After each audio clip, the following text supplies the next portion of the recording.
Hi, I'm Emma Duncan. I did my project on the mentors of the Shahnameh and the Sandiata, specifically the effect that Zal and Bala Faseke had on Rustum and Sandiata.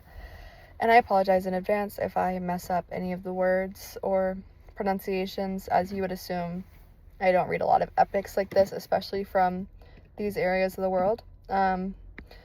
So the thing that I thought was the most interesting part about this project is that Zal was, in my opinion, the greatest mentor to Rustum, and he did everything from a young age to make sure that Rustum picked the best steed to make him a stronger warrior, trained him in the ways that he needed to be trained.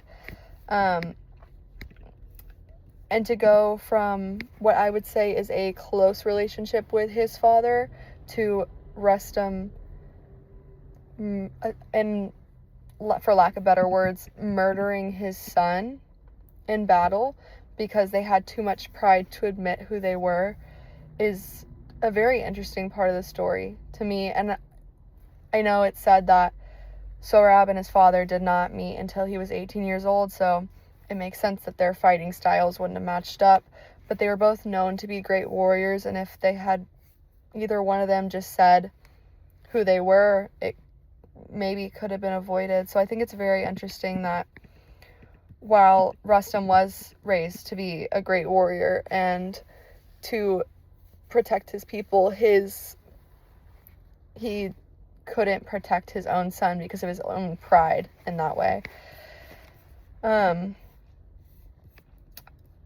After doing this project, I now understand how important the mentors are to these epics, not because of the things that they teach these men, even though that is an important part to most of these stories and helps make these protagonists who they are by the end of the story, but I think that what decisions the protagonists make in the mentor's absence are what really make the epics. And I think it's important to see that it's just human nature that we need to make mistakes. We need to learn things on our own. The hardest lessons are the ones you learn by trying things and failing and making mistakes. So I think that's the most interesting part of the epic, is seeing that while these mentors are important to their upbringing, it's what decisions these protagonists make down the line that make them so important. And then if I had time to continue working on this project, I would want to explore the idea of a different epic, maybe even one we hadn't talked about in class, and compare it to these two epics. So possibly like the mentors from the Iliad and the Odyssey, or the mentor from Hercules, the little goat. I can't quite remember his name at the moment. But for the same reason, see what decisions that he helped Hercules make and what he taught him versus the lessons that Hercules learned by doing things on his own and being his own person. So yeah, I would just love to learn more about this, because honestly, this has been a very interesting topic for me to research, and I think it's very interesting. I can somewhat relate to my own life.